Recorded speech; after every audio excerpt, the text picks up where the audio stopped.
ओम श्री गणेशाय नमो। ओम नमः शिवाय। तो बंधुरा आमी आमार भिडियोते खूबই সংক্ষিপ্ত आलोचना करते चलेছি। আমরা যদি মহালয়ার দিনে সন্ধ্যার সময় যদি শুধুমাত্র একটি কাজ করে নিতে পারি তাহলে আমরা সারা বছর পারিবারিক সুখ স্বাচ্ছন্দ্যে 100% খুব সাকসেস সফলতা পেতে পারি।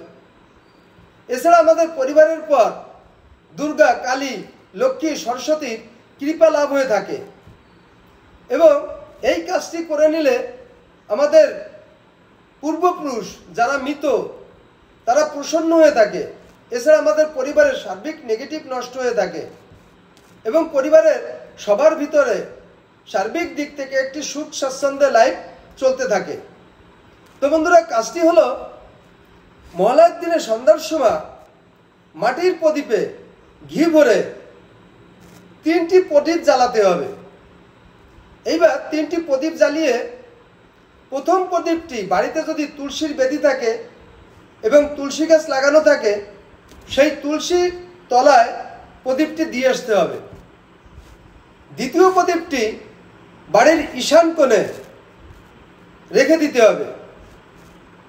তৃতীয় প্রদীপটি বাড়ির আশেপাশে যদি কোনো জলাশয় থাকে, বিশেষ করে নদী, পুকুর, খাল, বিল যাই থাকুক, তো সেই জলাশয়ের সামনে রেখে আসতে হবে।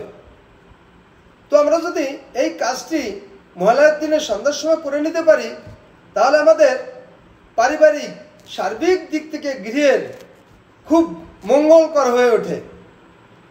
তো বন্ধুরা, এই ছিল আমার এই ভিডিওর সংক্ষিপ্ত আলোচনা। নমস্কার।